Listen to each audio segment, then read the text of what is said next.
আয়ারল্যান্ডের লিমেরিক শহরের শ্যানন নদীর তীরে অবস্থিত সেন্ট জন ক্যাসল দেশটির অন্যতম গুরুত্বপূর্ণ মধ্যযুগীয় দুর্গ।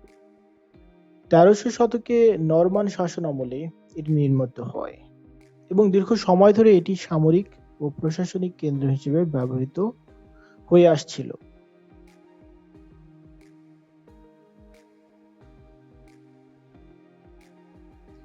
দুর্গটির অবস্থান কৌশলগতভাবে অত্যন্ত গুরুত্বপূর্ণ ছিল, কারণ এটি নদীপথ নিয়ন্ত্রণ এবং শহরের প্রতিরক্ষা নিশ্চিত করত। এর পুরু পাথরের দেওয়াল, টাওয়ার এবং দুর্গ প্রাচীর মধ্যযুগীয় সামরিক স্থাপত্যের এক উৎকৃষ্ট উদাহরণ।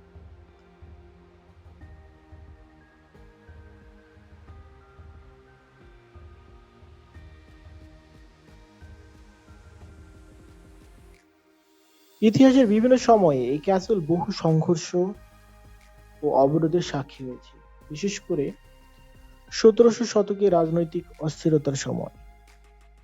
এসব ঘটনার ফলে দুর্গটি শুধু একটি স্থাপনা নয়, বরং আয়ারল্যান্ডের ইতিহাসের একটি গুরুত্বপূর্ণ অংশ হয়ে ওঠে। বর্তমানে সেন্ট ক্যাসল একটি জনপ্রিয় ঐতিহাসিক পর্যটন কেন্দ্র। এখানে আধুনিক প্রদর্শনী ও ইন্টারঅ্যাক্টিভ ডিসপ্লের মাধ্যমে দর্শনার্থীরা সেই সময়কার জীবনযাত্রা, যুদ্ধ, প্রশাসনিক কাঠামো সম্পর্কে সম্যক ধারণা পেতে পারে। এই ক্যাসেলটি শুধু ভিজুয়াল সৌন্দর্যের জন্য নয়, বরং ইতিহাস, রাজনীতি এবং সংস্কৃতির এক সমৃদ্ধ মেলবন্ধন, যা একটি গল্পকে জীবন্ত করে তুলে ধরতে সক্ষম।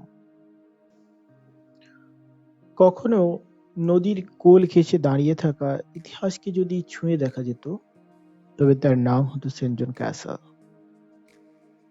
শ্যানন নদীর নীরব জলের পাশে শতাব্দীর পর শতাব্দী ধরে মাথা উঁচু করে দাঁড়িয়ে আছে এই প্রাচীন দুর্গ, যেন সময়ের বুক চিরে উঠে আসা এক নিঃশব্দ সাক্ষী। পাথরের দেয়ালে লেগে আছে যুদ্ধের ধ্বনি, রাজনীতির ছায়া আর মানুষের হারানো কণ্ঠস্বর।